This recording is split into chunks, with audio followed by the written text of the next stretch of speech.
ప్రజా సమస్యల పరిష్కారం కోసం పార్టీ శ్రేణులు ఉద్యమించాలని సిపిఎం జిల్లా కార్యదర్శి దర్శనాల మల్లేష్ సీనియర్ నాయకులు బండి దత్తాత్రేయ పిలుపునిచ్చారు. రాణదేవినగర్లోని సిపిఎం శాఖ మహాసభలు ఇవాళ ప్రారంభమయ్యాయి. సిపిఎం జిల్లా సీనియర్ నాయకులు బండి దత్తాత్రేయ పార్టీ జెండాను ఆవిష్కరించారు. పార్టీ జిల్లా కార్యదర్శి దర్శనాల మల్లేష్ మహాసభలను ప్రారంభించి ప్రసంగించారు.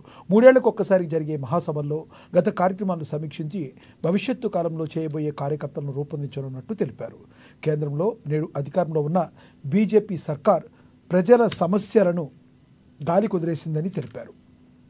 ప్రజల మధ్య భావోద్వేగాలను రెచ్చగొట్టి రాజకీయంగా పబ్బం గడుపుకుంటుందన్నారు. దేశంలో పేదరికం రోజు రోజుకు పెరిగిపోతుందని, దాన్ని అరికట్టడంలో విఫలమైందని దుయ్యబట్టారు. నరేంద్ర మోడీ నాయకత్వంలోని కేంద్ర ప్రభుత్వం కార్పొరేట్ సంస్థలకు లాభాలు చేకూర్చిందన్నారు. నల్ల డబ్బును వెలికితీసి పేదల ఖాతాల్లో వేస్తానన్న హామీ నీటి మీద రాతలలాగా మిగిలిపోయిందన్నారు. రాష్ట్రంలోని కాంగ్రెస్ ప్రభుత్వం ఎన్నికల్లో ఇచ్చిన హామీను అమలు జరపాలని వారు డిమాండ్ చేశారు.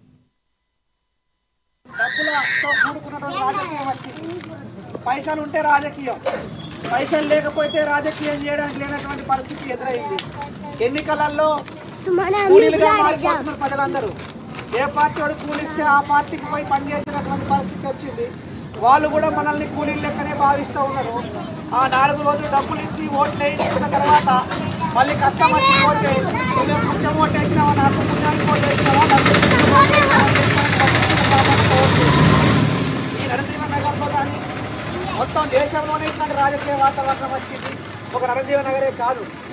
కానీ ప్రజలందరూ గమనించాల్సింది ఏంటంటే